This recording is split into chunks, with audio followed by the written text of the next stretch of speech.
Hi, everyone. Thank you so much for that introduction, Barry. And I have the honor of introducing this really fantastic panel. I think we have three of the great analysts of what's happening within the tech industry today.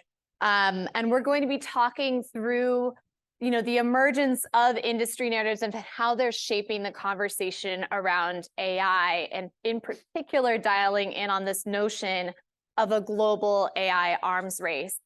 So just by way of introduction, with us, we have Tim Wu, who's a professor at Columbia Law School, and until recently was serving as a former special assistant to the president for technology and competition policy.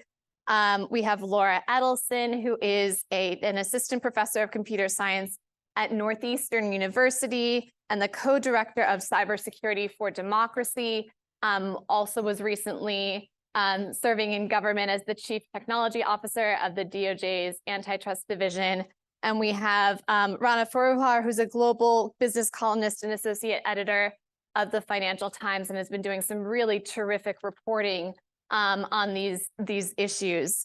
So just to kick things off, I wanted to sort of set the stage by sort of framing up that this idea of there being a global AI arms race, that companies are racing to innovate and compete, both in the market, but also on national security, in artificial intelligence, has really risen to the fore as a dominant frame in AI policy discussions, and particularly on competition between the US and China.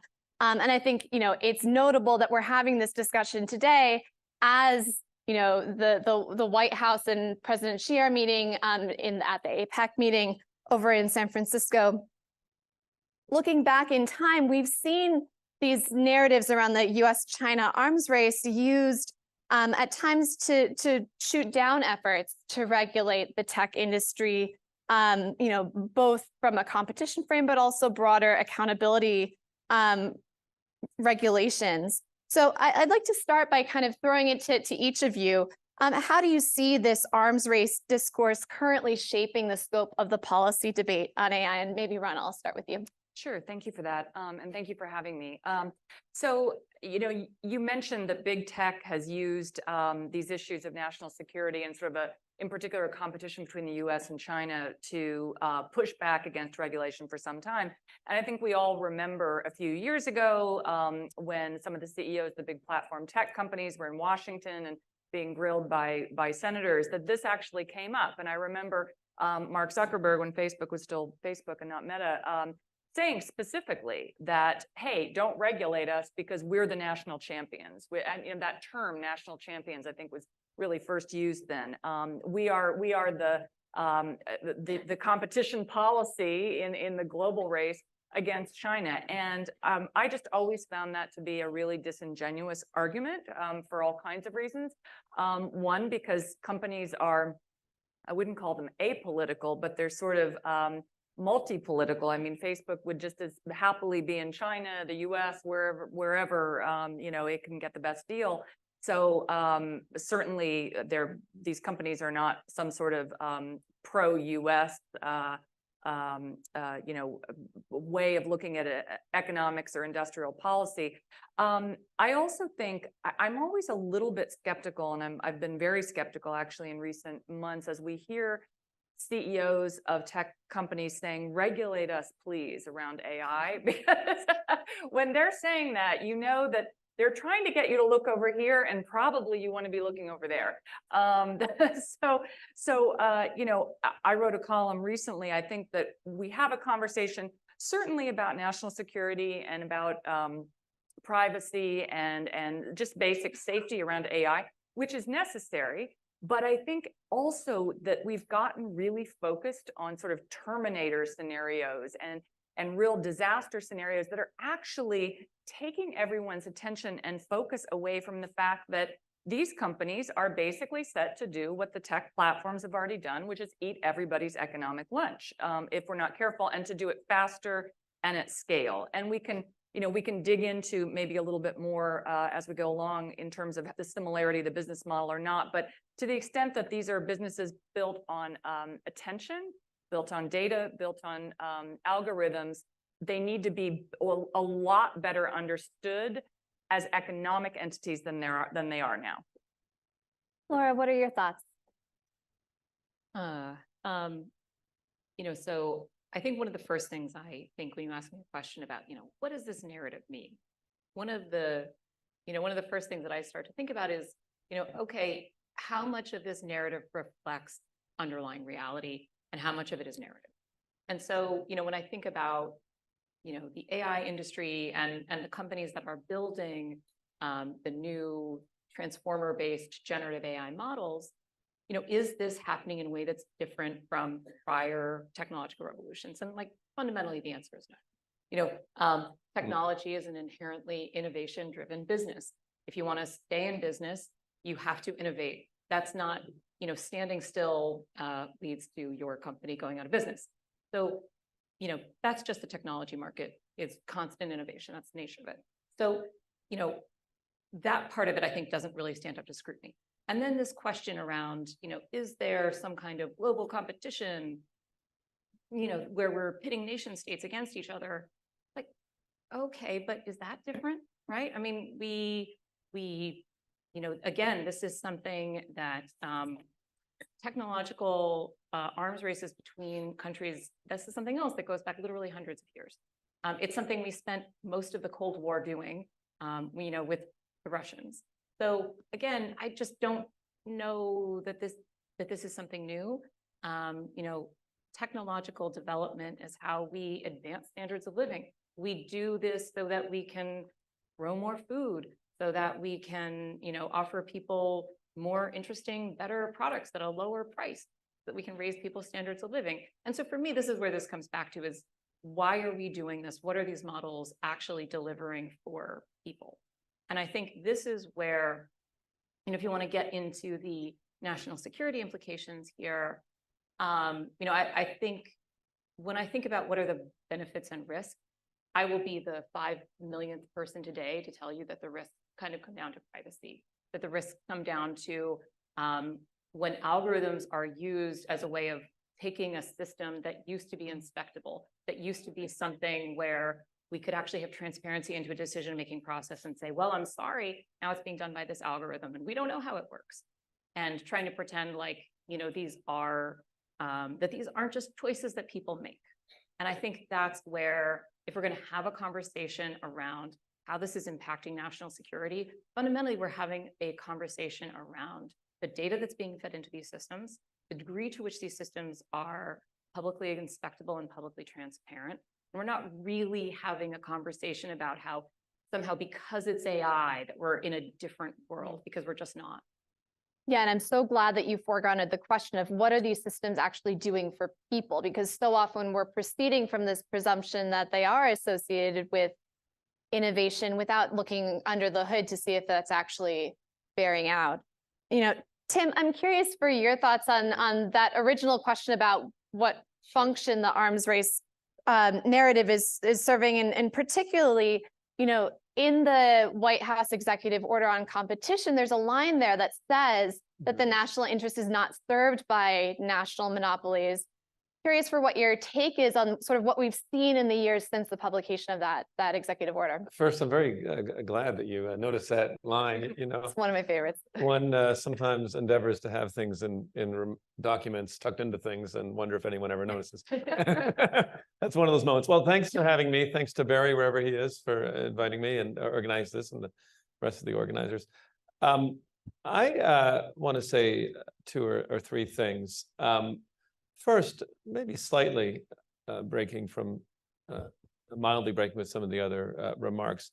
I do take the idea of an arms race seriously, and not, I won't say it's never happened before, but I take it seriously, and I take the idea of it mattering seriously. I do think we are in, not openly hostile, but real economic contest with China and other authoritarian states. I do think they have norms and values, very different than I think those of the United States and other democracies. And I do therefore think it matters whose technologies end up being, I don't know, I want to say dominant, but which country has ideological and economic supremacy, in my view, is not a meaningless or abstract question. I think it's a real question that will affect all of our lives. So, that said, I think the question then becomes, what is the response? What has worked? What have we done before? What is good policy? What is bad policy? If you take this idea seriously, and you think of this technological arms race similar to ones, with the Soviet Union or with Nazi Germany or other countries, you would say that the United States is being very casual about allowing a bunch of private companies fight the war for it and hoping that they'll, figure things out. So one consequence that comes to me would seem to me we're dramatically underinvesting in basic research by the US government and failing to take, and trusting companies who are fundamentally commercial entities whose major interest is figuring out business models to take care of something that might be much more important. When there was a race for the nuclear bomb, for example, the attitude of the United States wasn't like, well, let's leave it to General Motors or something and hope they can make a car that, is powered by nuclear energy, and they're doing great, and they've got the big lab. They had very big labs, very impressive company.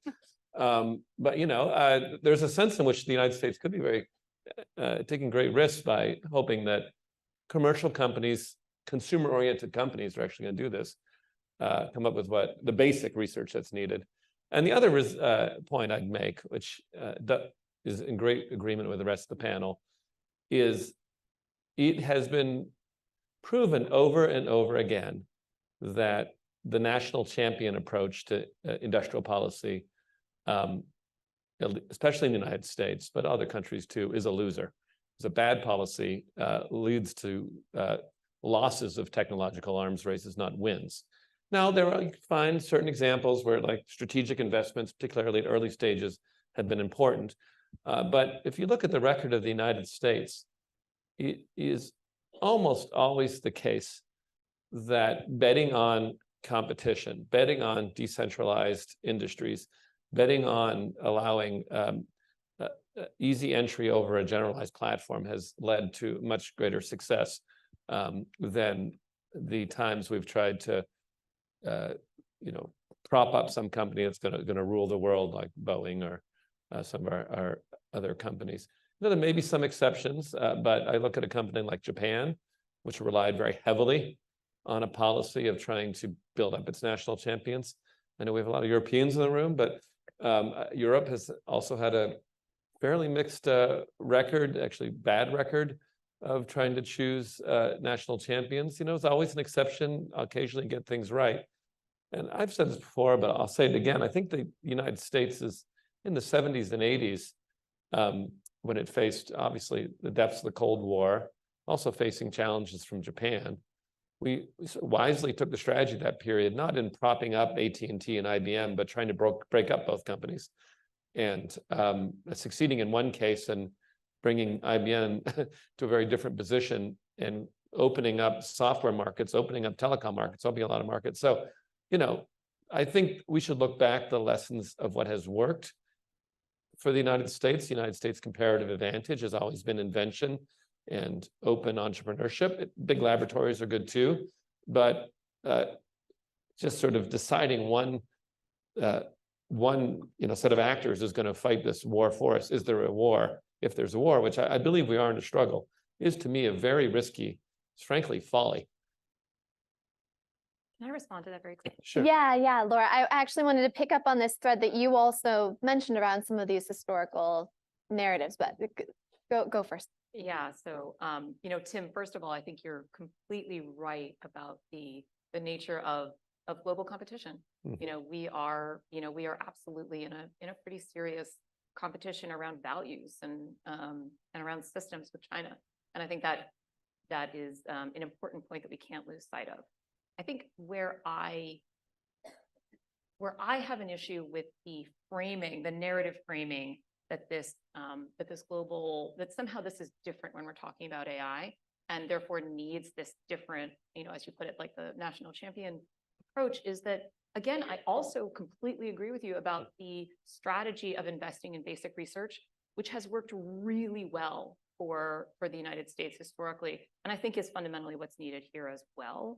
And the thing is that when you actually get into basic research, and even when you look at, where we made some of the advances that have driven, some of the new AI models we're talking about today, many of those advances weren't in creating some new AI model. They were in finding some different way of parallelizing data, or they were in finding some different chip architecture. And these, those investments in basic research have bubbled into, again, like these new, really, truly transformational, very large models. They exist not because someone came up with like some new machine learning technique, but because we invested enough in basic research that people were solving a lot of smaller problems that when combined together became transformational. And I think that's fundamentally one of the real strengths around the way we do science in the United States, is that we believe in funding excellence in a range of sciences and letting that come together in like sort of the best of the meritocracy. And, and something else that you mentioned around the way that when we have tried this national champion approach has been wildly unsuccessful. I mean, I really think, I hand on my heart believe that the Bell Systems monopoly genuinely held back the internet and signal transmission for a good solid decade. Has anyone seen those movies from like the 60s and 70s where there's like a mainframe computer and people like they were like connecting their big mainframe computer to the internet, and they take like a phone off a cradle and they put it in one of these like dishes that you connect a phone to? Has anyone seen these? Yes? I owned one of those, by the way. Older. Those were never technologically needed. They were a pure regulatory necessity because AT&T had a monopoly on being able to connect equipment to the phone network. And this tremendously held back technological development because, as you can imagine, that is a bit of a barrier to signal transmission capacity.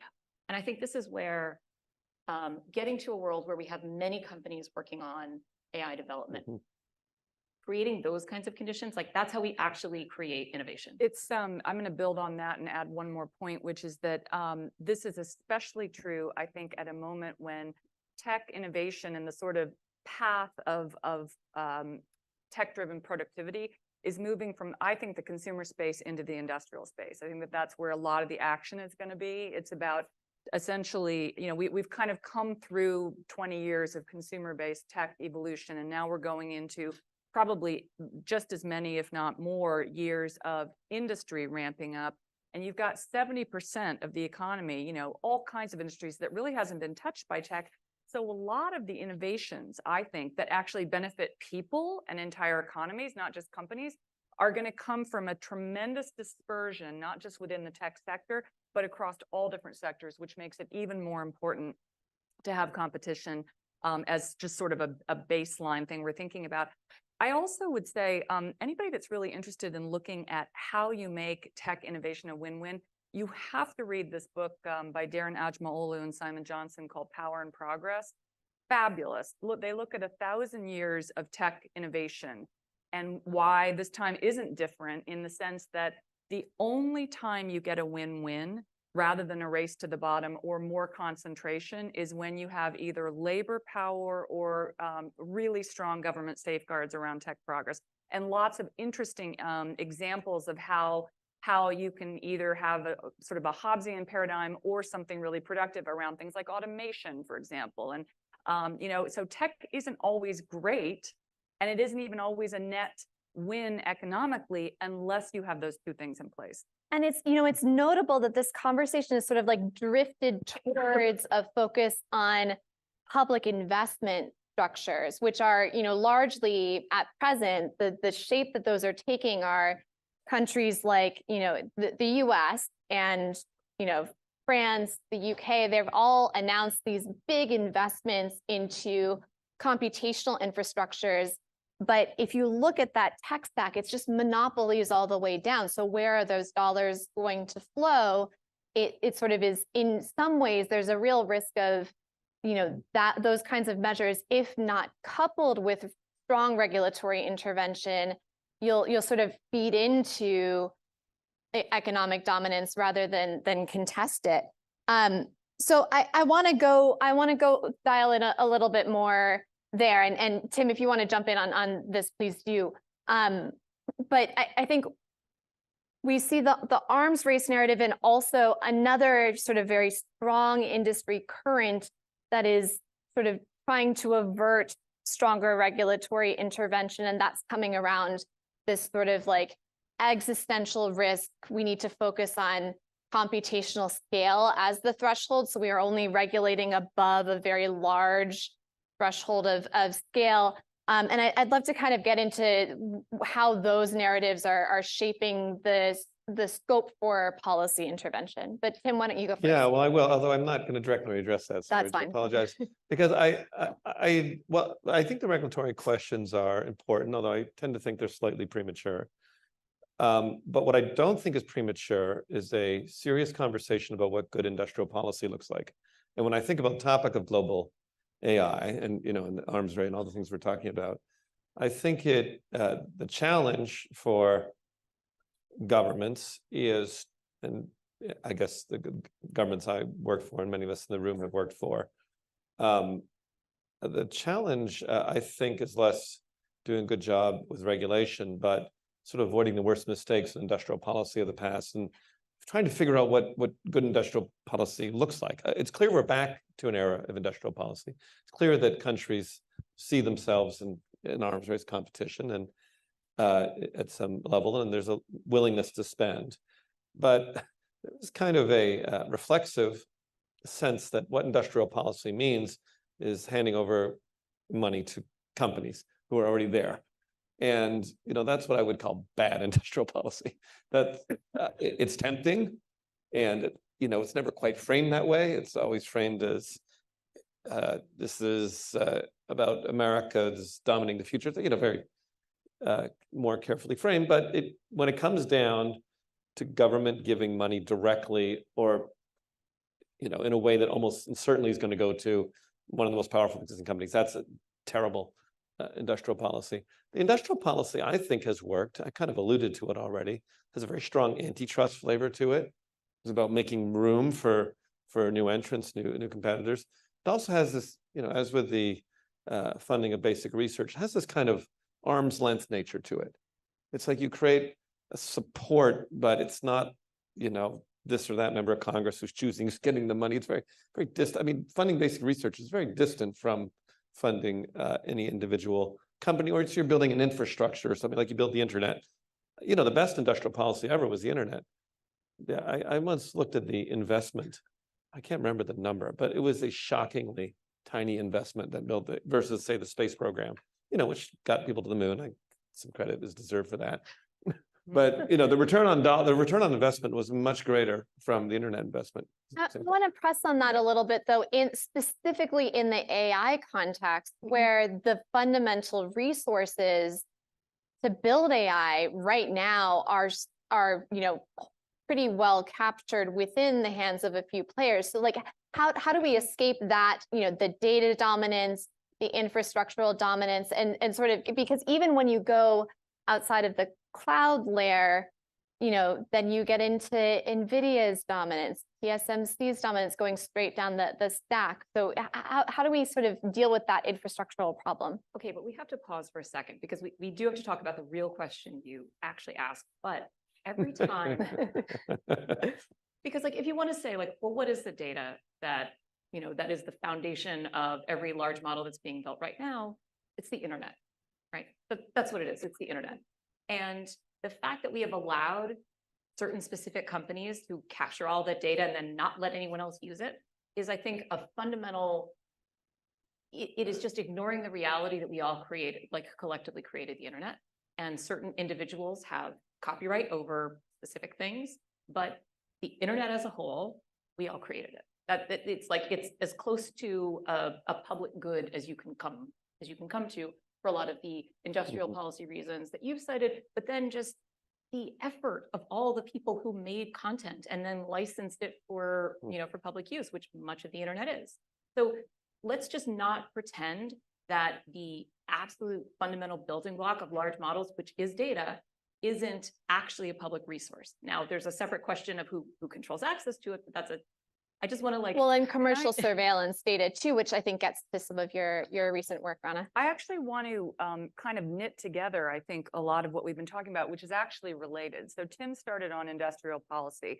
I think there is an important story to be told about that. And I agree that the best industrial policy, and doesn't have to be, it can be expensive, it can not be expensive. It's essentially when the government sets a floor in a certain market, creates a sense of certainty, and then the private sector is able to come in a secure way and do their thing. And you always get some froth and there's some booms and busts, but this is the process that we went through with the railroads, at which point it was really just about deciding which gauge you're going to use and ensuring that, you're going to have land grants to the race to the west. Internet, small investment by DARPA, aerospace, that's another story, but these are all different paradigms.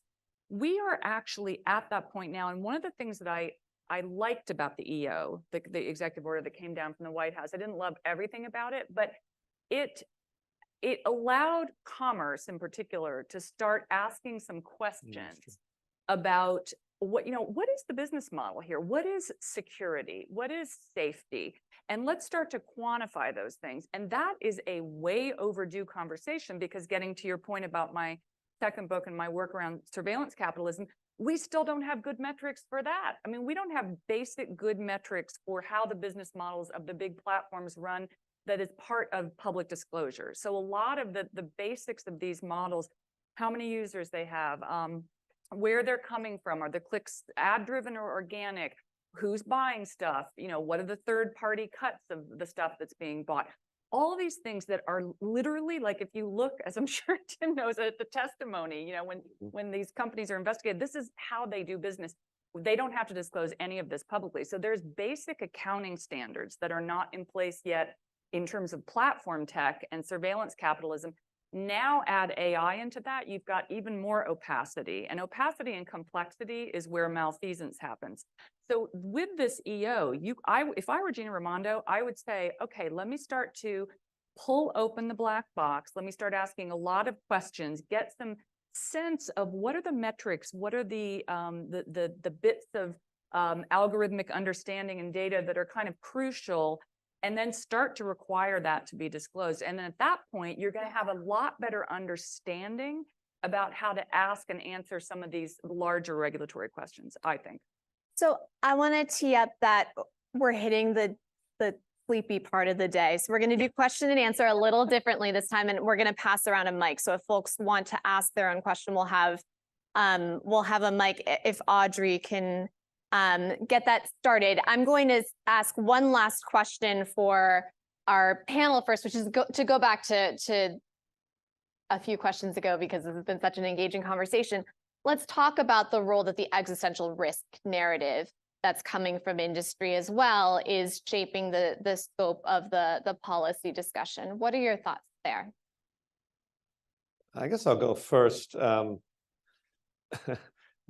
If social media was a wolf in sheep's clothing, I would say that AI has arrived as a wolf, but clothed as a horseman of the apocalypse, which it's a very long sentence.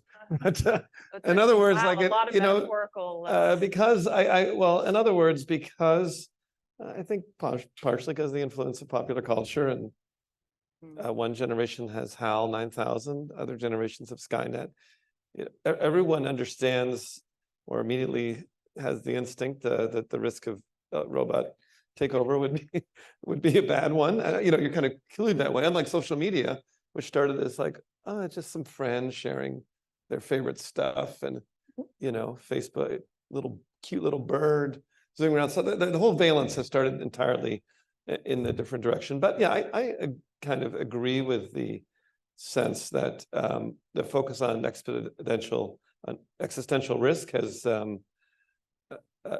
that most of the harms are highly speculative. I think the government in the executive order is doing the right thing to study them, but to actually act at this phase would be, in my view, very bad policy and insulation of monopoly from and bad industrial policy. Just to return to where I am.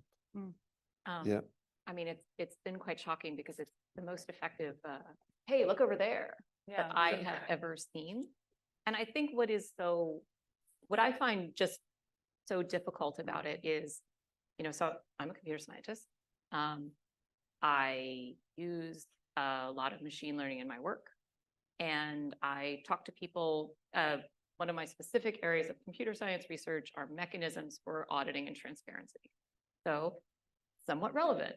And, so the conversations that I have in technical communities around what AI risk means, it is just a totally different conversation because like the existential, like like Skynet is science fiction. It's not real. Like, Yeah. that is not part of a conversation that the technical community is having.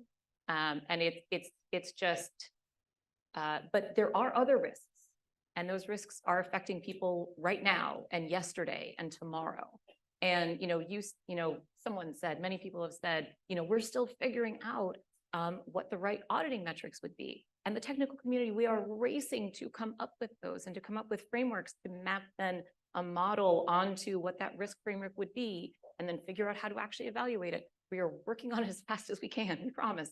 And we really need the conversation to be around that, because there needs to be support for that research. There needs to be better integration of that research into the policy conversations that are going on. And every minute we spend talking about, again, something that is science fiction is a minute we are not spending dealing with those real problems that are hurting people right now. And if I kind of add to that, if you don't mind. Yeah, in terms of the right now things, they're not only risks, they're harms, Right, actual right. harms. And it's a little too much John Stuart Mill, but I have a big belief that law is most successful when it reacts to actual harms. Risks are good, but the most successful laws, jurisprudentially, I think, are proven harms. And it's actually extraordinary how often this country gets distracted from harms. If you look at anything to do with these are the border of artificial intelligence. It depends how you define it, but bad facial recognition technology has led people in jail for periods of time. That's not a good experience. Copyright. I mean, we spend more know. time talking about copyright violations and maybe less about the Terminator. And again, as you said, we have to call it what it is, and it's harm. If there are people who made less money this year because their copyright was violated, there have been multiple instances of people who have gone to jail for multiple days. And for many people, going to jail for a couple of days because you've been misidentified as an algorithm, that will get you fired from your job. And if you, there are real consequences that are already being experienced. And those are the harms that we have to figure out how to mitigate and minimize now. I think that's a really good note for us to transition to questions on. And I'll just note too that, just last week, 2 weeks ago, time is in a funny place right now if you're working in AI, as I'm sure many of the folks in the room know. The vice president gave a speech where she said those kinds of harms are no less existential. And that's really what we need to foreground. So let's go ahead and take our first question from the audience. And if you'd like to ask one, please raise your hand high so that Audrey can find you.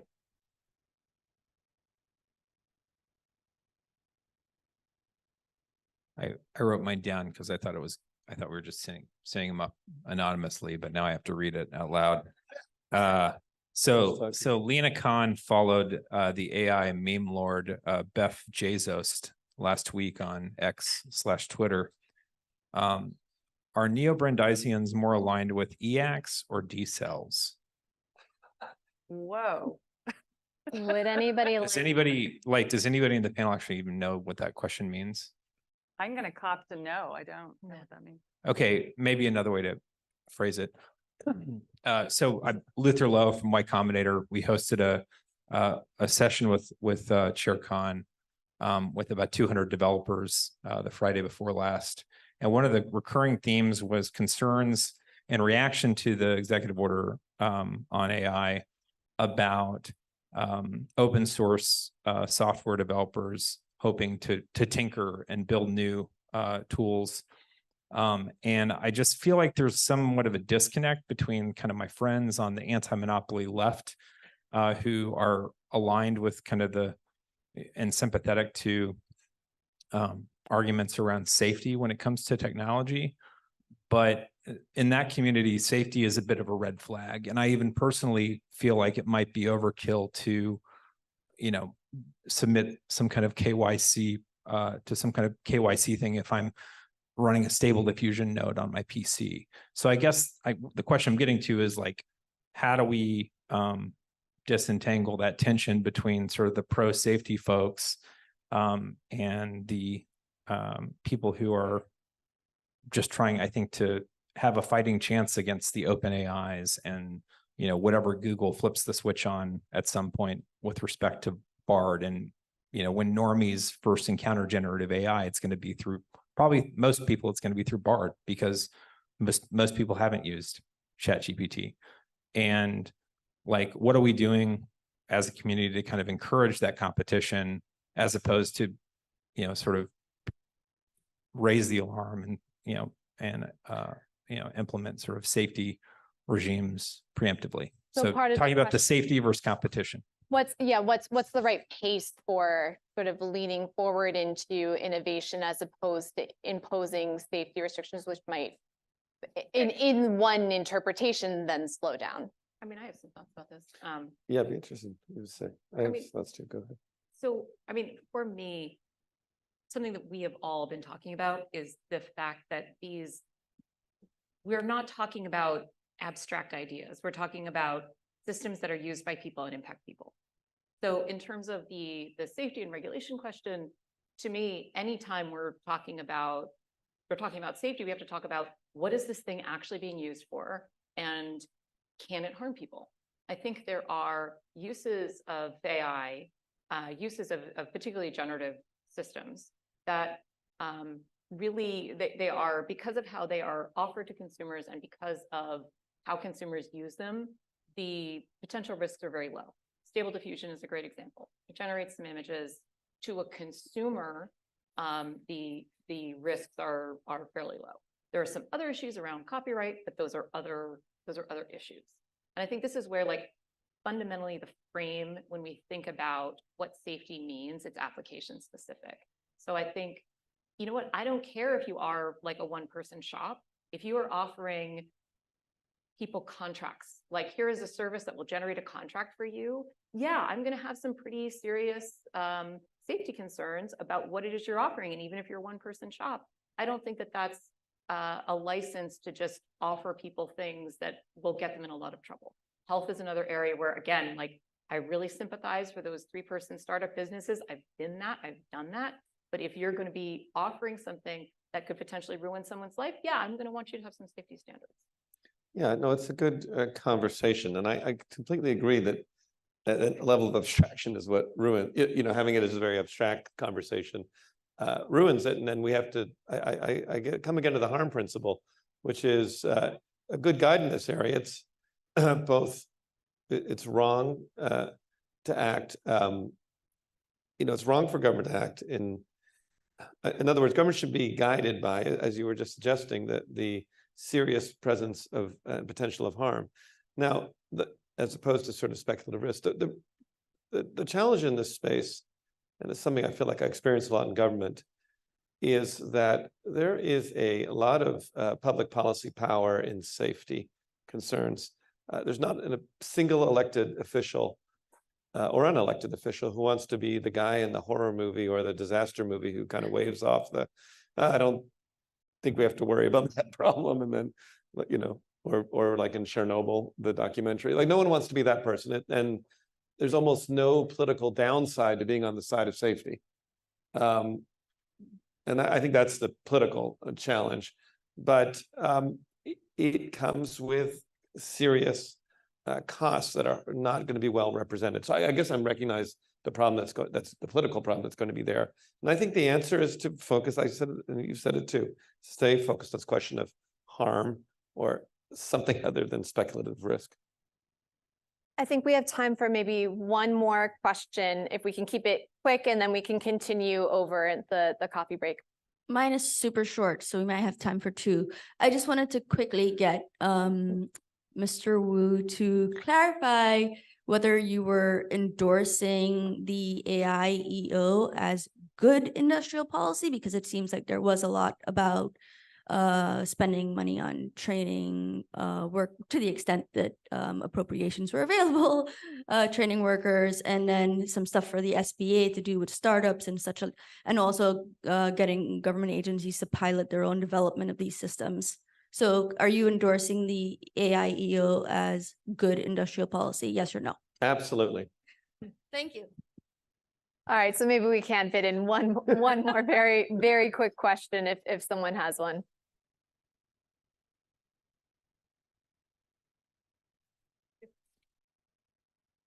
No, let's get a mic so everybody's able to hear.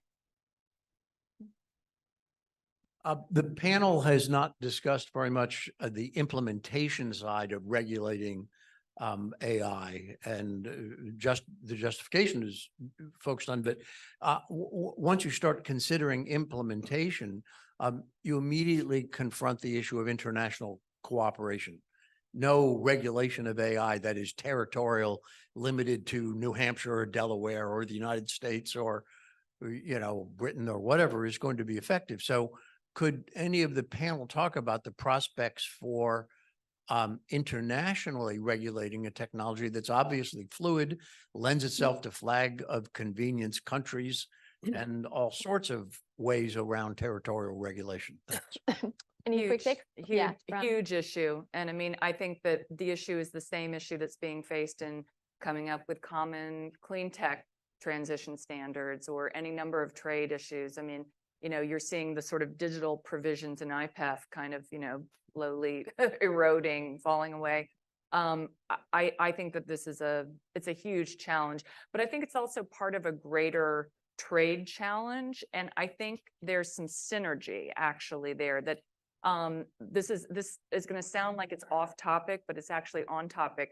Later this year, maybe early next year, you're going to see the US and the EU start up green steel talks again. They're going to start up clean supply chain talks, and digital is a very natural, digital standards become a very natural thing to bring into those conversations. So I see this as something that could potentially tag team on to some of those areas.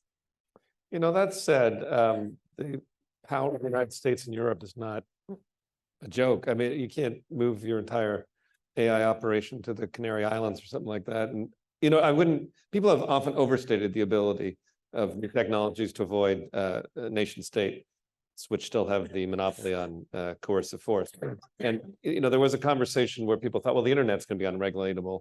No country's going to be able to keep up with this thing, and they'll just move to the, safe haven off the coast of England. Good old Sea And that it turns out that nation states have a lot of consumers in them who you have to reach. And so, I agree that there's this important question. The fact that it does, the fact that there are at least multiple points of AI development does raise the question, if you're so concerned about existential risk here, the end of humanity kind of risk, well, maybe you deal with that problem in Europe.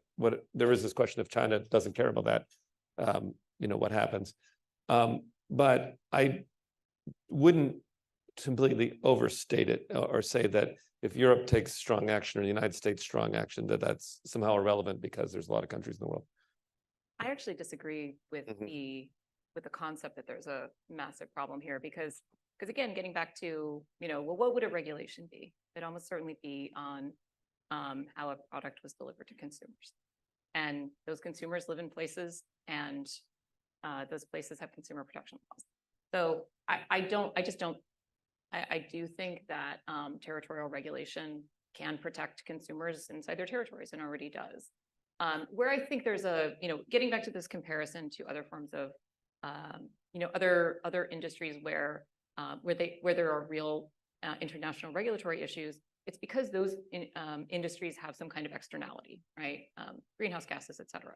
And I think the version of this for AI is data. If you want to talk about something that is, very difficult to regulate without some kind of cross-border agreement, it's flows of data. And I think I just want to separate out those conversations a little bit because data affects so much more than just AI systems. And again, has so much power to harm people outside of AI systems. So I think that there are There's always someone at the UN who's working on this, and I wish them all the best. I mean- mean, it's a depressing note to end. I think it underscores a theme that we've seen throughout the day, which is that, there's a very strong need to be breaking down these policy silos and seeing areas of tech policy and other areas of policy as much more interrelated and relevant to AI, sort of expanding the aperture away from just AI, but looking more holistically at what's happening in these markets. Thank you so much. That was a really terrific and wide-ranging conversation.